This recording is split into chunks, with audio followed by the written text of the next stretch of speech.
یا اس کا ایک سگنیفیکنٹ حصہ جو ہے وہ بس اسی چکر میں لگ گیا کہ نو دائی سیلف. اس سے پہلے کے جو پری ساکریٹس فلاسفرس تھے وہ زیادہ تر مٹیریلسٹ فلاسفر کہلاتے تھے، جو کائنات کی تشریح پر یقین رکھتے تھے، کائنات کے بارے میں سوچتے تھے. سقراط نے سب سے ہٹا کر اپنے اوپر لگا دیا.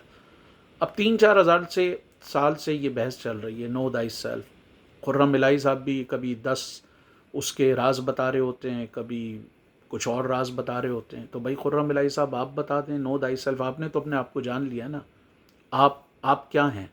مثلا آپ کسی ایئرپورٹ پہ جائیں گے، وہ آپ سے پوچھیں گے اپنا پاسپورٹ دکھائیں، نام بتائیں آپ کون ہیں، تو آپ کہیں گے ابھی میں اپنے آپ کو جاننے کی کوشش کر رہا ہوں. کہیں پولیس اگر آپ کو روک لیتی ہے، آپ کا لائسنس مانگتی ہے، آپ سے پوچھتی ہے آپ کون ہیں، تو آپ بولیں گے ابھی میں اپنے آپ کو جاننے کی کوشش کر رہا ہوں. کہیں پر آپ کو شناختی کارڈ دکھانا ہے، کوئی آپ کو آئیڈینٹی دکھانی ہے، کوئٹہ جا رہے ہیں، آپ کو فوج نے روک لیا کسی علاقے میں نارتھ وزیرستان میں، وہ آپ سے پوچھتے ہیں آپ کون ہیں، تو آپ کہیں گے ابھی میں اپنے آپ کو جاننے کی کوشش کر رہا ہوں. یہ ساری لچھے بازی بات ہیں، اچھی لگتی ہیں بولنے میں. آئی مین اٹس پوئٹری. آخرش آخرش یہی جانا، ہم نے جانا تو کچھ نہیں جانا، ہے جہل جاننے کا دوجا نام، علم یہ ہے کہ کچھ نہیں جانا. ہمارے دوست امام شامل صاحب ان کا شعر ہے. اور اسی طرح سلیم خسرو صاحب نے کہا کہ میں ہوں اس دور کا سقراط، مجھے زہر نہ دو، میں تو احساس کی تلخی سے ہی مر جاؤں گا. تو یہ چیزیں کہنے میں اچھی لگتی ہیں، لیکن ان ریالٹی اس جملے کا سہارا لے کر بہت سارے لوگوں نے علم کو مسٹیفائی کیا، اس کو پیچیدہ بنایا، کمپلیکیٹڈ بنایا. اب جب علم پیچیدہ اور کمپلیکیٹڈ بن جائے گا تو اس کا مطلب ہے ہر بندہ اس کو حاصل نہیں کر سکتا. جب ہر بندہ اس کو حاصل نہیں کر سکتا تو پھر کچھ بندے رہ جائیں گے خرم الہی جیسے. جس طرح وہ کہتے ہیں کچھ رشی ہیں، بھکشو ہیں، سادھو ہیں، وہ چلے جاتے ہیں. ڈائیوجینیز کا وہ بتا رہے تھے، تو ان کے معاملات پھر ہر چیز کو پیچیدہ کر دیتے ہیں نا. تو پھر بھائی ڈائیوجینیز کو کیا ہم فالو کریں؟ خرم صاحب یہ ہمیں بتانے کی کوشش کر رہے ہیں کہ جس طرح کی ڈائیوجینیز نے زندگی گزاری، یا جو ہندو رشی یا یوگی یا جوگی گزار رہے ہیں ویسے گزاریں. چلیں پھر پورا معاشرہ اس پہ لگ جاتا ہے. ہم کوئی پیداوار نہیں کرتے، ہم کوئی کام نہیں کرتے، کوئی فیکٹری نہیں چلاتے، کوئی حل نہیں چلاتے. انٹرسٹنگ بات یہ ہے کہ جتنے لوگوں کے یہ حوالے دے رہے ہیں یہ سارے ایک نمبر کے نکٹو اور ہڈارام ہیں. یہ کوئی کام نہیں کرتے.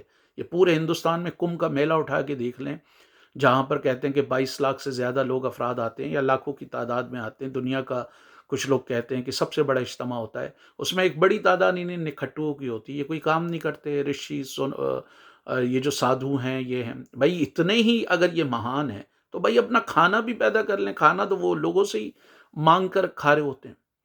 تو یہ جو نو یور سیلف کا ڈرامہ ہوتا ہے، یہ نالج کو ڈیموکریٹائز کرنے کے بجائے نالج کو چند لوگوں تک محدود کر دیتا ہے. اب نو دائی سیلف کا فلسفہ صرف خرم الہی صاحب کو ہی آتا ہوگا، کسی ایک سقراط کو ہی آتا ہوگا، کسی ایک نشتے کو ہی آتا ہوگا، یا نیچے کو آتا ہوگا، کسی ایک جو ہے وہ شوپن ہائر کو آتا ہوگا، اور آپ اس کے پیچھے بھاگتے رہیں اور اس کی پوجا کرتے رہیں. اور وہ انٹرسٹنگ بات یہ ہے کہ وہ بھی نہیں ڈیفائن کر پائے گا. بھائی کیا سقراط نے یہ بتا دیا کہ نو دائی سیلف کا اس نے ادھر ادھر جا کے سب سے سوال کیا؟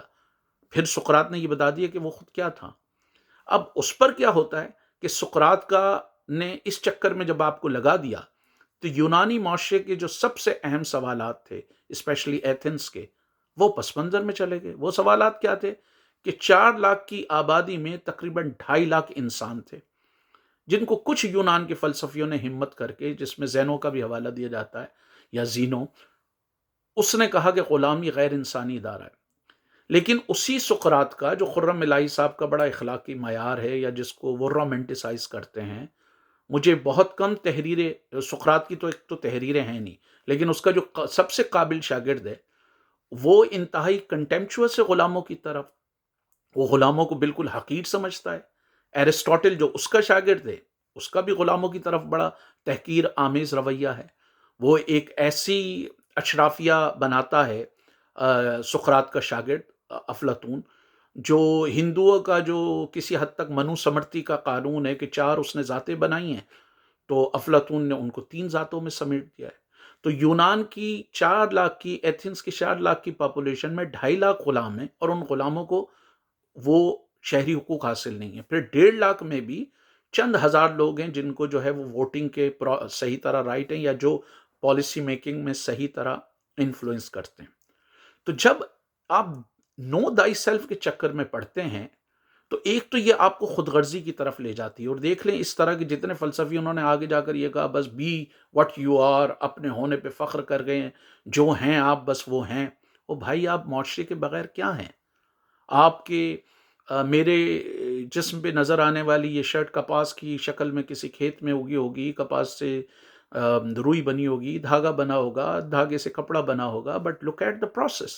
میرے لیے کتنے سارے انسان کام کر رہے ہیں، میں بیٹھ کے یہی سوچتا رہوں کہ میں کون ہوں۔ اچھا خرم صاحب نے اتنی سینکڑوں کتابیں پڑھ لی ہیں تو وہ بتا دیں وہ کون ہے بھائی؟ یہ تو ریلیٹو ٹرم ہے نا کہ آپ کون ہیں۔ آپ گھر میں جو ہے اپنے بچے کے باپ ہیں، آپ اسی خاندان میں اپنی بہن کے بھائی ہیں، ہو سکتا ہو کسی کے چچا ہوں، آپ آفس میں جو ہے وہ مینیجر ہیں، آپ جو ہے وہ سیاسی طور پہ پاکستان کے شہری ہیں، پھر پروونشل طور پہ آپ پنجاب کے شہری ہیں، پھر مقامی طور پہ آپ لاہور کے شہری ہیں، پھر اس سے بھی مقامی طور پہ کسی یونین کونسل کے آپ ریزیڈنٹس ہوں گے۔ تو آپ کی شناخت ریلیونٹ ہے۔ ہاں اگر آپ کی کوئی شناخت بن سکتی جس کو خرم صاحب وہ نہیں کرتے، یہ جو آ، سقراط کا جو بنیادی طور پہ جملہ تھا اس میں یہی تھا کہ as a mortal, as a ایک ایسے انسان کے طور پہ جس کو فنا ہونا ہے، آپ کو اپنی لمیٹیشن جاننی چاہیے کہ آپ کی لمیٹیشن کیا ہے۔ تو نو دائی سیلف کی جو بات ہے وہ اتنی وہ مسٹیکل نہیں ہے جتنی خرم صاحب بنا رہے ہیں۔ کیونکہ خرم صاحب تو لازم بات ہے اگر پبلک اسپیکنگ کرتے ہیں، مجھے نہیں پتا کہ یہ ساحل ادیم کی طرح اسی طرح وہ جو ہے وہ ٹکٹ شکٹ لگا کے پیسے لیتے ہیں، بظاہر تو یہی نظر آتا۔ اب انٹرسٹنگ بات یہ ہے کہ جتنے لوگوں کو خرم صاحب کوٹ کرتے ہیں وہ سارے ایسے لوگ ہیں، کسی کو کوئی ننگ دھڑنگ گھوم رہا ہے، جو ڈائیوجینیز ہے وہ تھیٹر میں جا کے پیشاب کر دیا کرتا تھا، رفع حاجت وہ پبلکلی کرتا تھا، ایک چھوٹے سے وہ جار میں رہتا تھا، یہ حوالے سارے ان کے یہ ہیں، ٹھیک ہے۔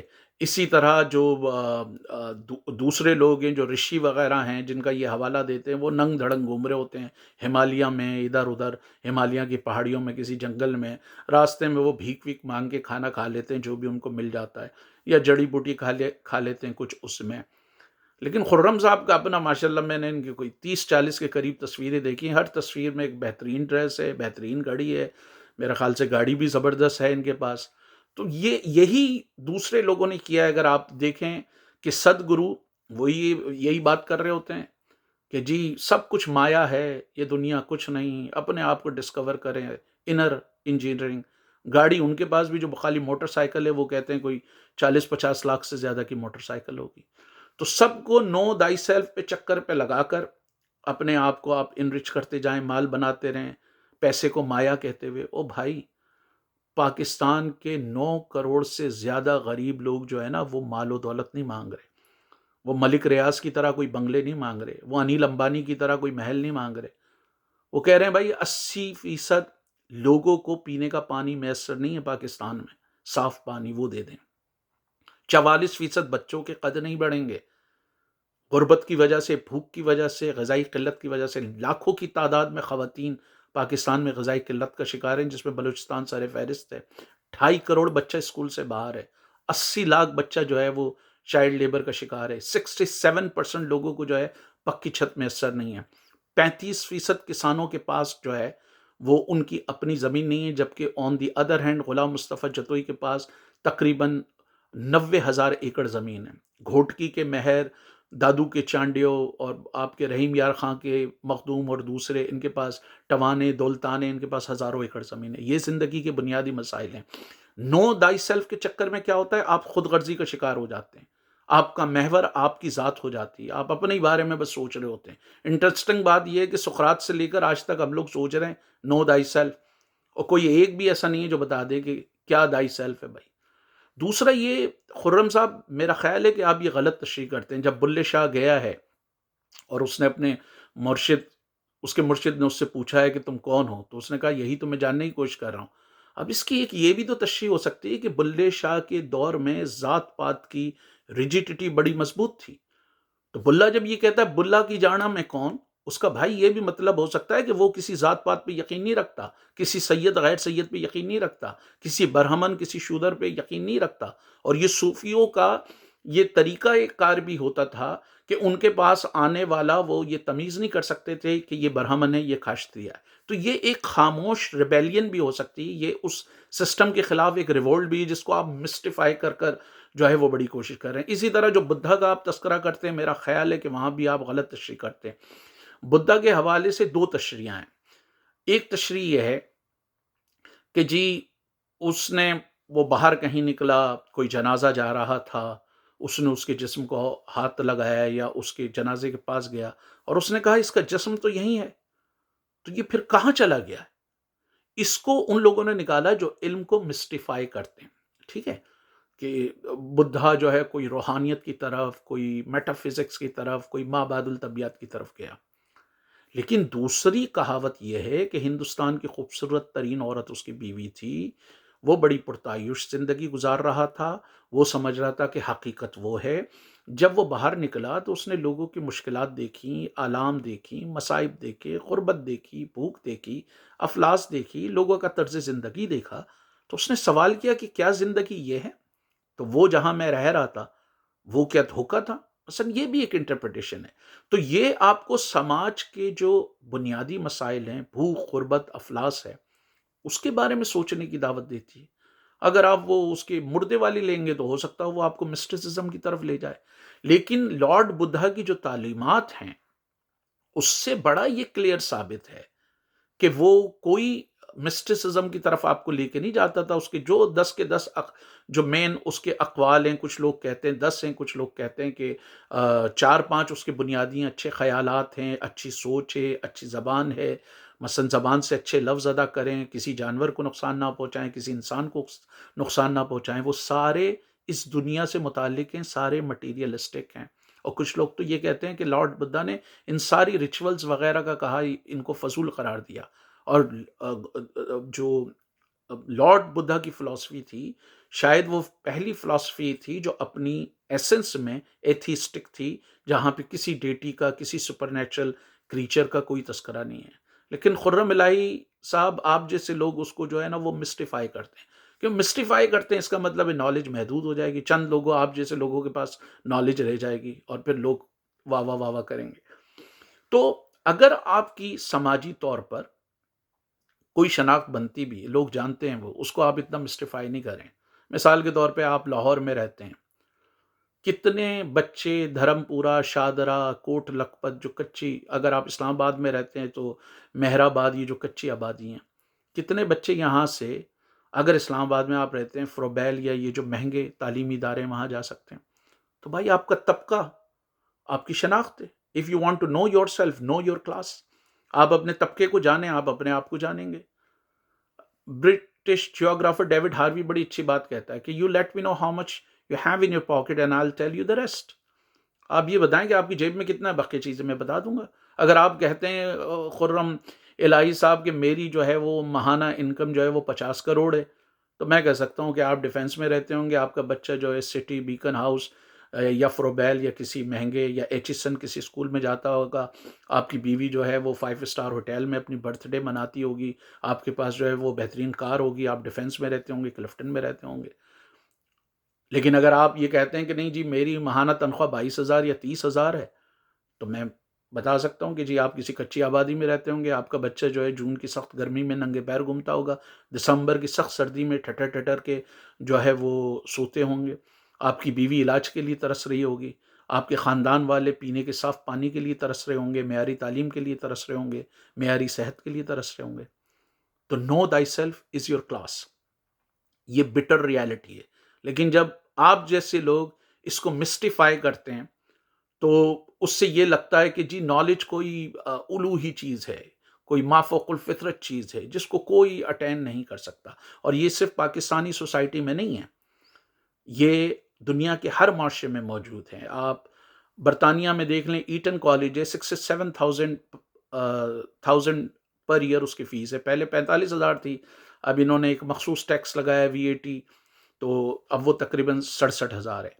اس ایٹن کالج میں آپ کو ہندو سیٹ کا بچہ، مسلمان سیٹ کا بچہ، یہودی سیٹ کا بچہ، عیسائی سیٹ کا بچہ، یہودی بدھسٹ کا، ٹھیک ہے، مل جائے گا۔ میرا خیال سے امبانی کے بچے بھی وہاں جا سکتے ہیں، ملک ریاض کے خاندان والے بھی جا سکتے ہیں، محمد بن سلمان کے بھی جا سکتے ہیں، لارڈ اسمتھ جو جوئش فیملی ہے وہ بھی جا سکتی ہے، ٹھیک ہے، ڈیوڈ کیمرون اور بورس جانسن جو کرسچنز ہیں ان کے بچے بھی جا سکتے ہیں۔